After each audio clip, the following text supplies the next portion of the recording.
Did you know that if you could walk the entire Great Wall of China without stopping, it would take you over a year to complete the journey?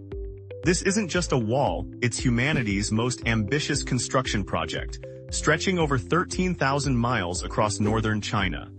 The story begins in the 7th century BC, when warring Chinese states first built defensive walls to protect their territories.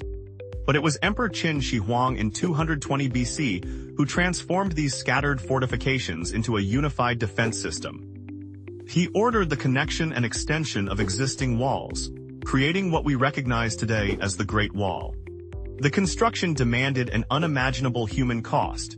Over 2 million workers, soldiers, peasants, and prisoners labored on this project.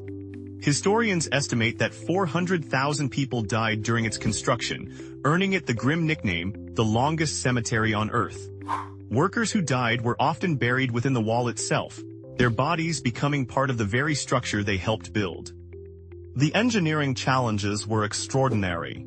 Workers carved through mountains, crossed deserts, and bridged rivers. They used whatever materials were locally available: stone in the mountains, rammed earth in the plains, and even sand and reeds in desert regions. One surprising ingredient was sticky rice, which served as mortar and made sections incredibly durable. Contrary to popular belief, you cannot see the Great Wall from space with the naked eye. This myth has been thoroughly debunked by astronauts. However, what's truly remarkable is how well-preserved many sections remain after over 2,000 years. The wall served multiple purposes beyond defense. It controlled trade along the Silk Road, regulated immigration, and demonstrated imperial power. Guard towers positioned every few hundred yards allowed for sophisticated communication through smoke signals and beacon fires, creating an ancient information network. Different dynasties rebuilt and extended the wall. The Ming dynasty, ruling from 1368 to 1644, constructed most of what tourists visit today. They used advanced techniques like brick facing and sophisticated drainage systems, making their sections the most durable. The Great Wall ultimately failed in its primary defensive purpose. Mongol invasions succeeded not by scaling the wall, but by bribing guards to open gates.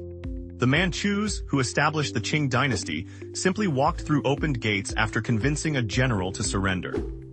Today, the Great Wall stands as UNESCO's most visited World Heritage Site, attracting over 10 million visitors annually. It represents human determination, architectural innovation, and the complex relationship between protection and isolation. This ancient barrier reminds us that even the mightiest walls cannot stop the flow of history, culture, and human ambition.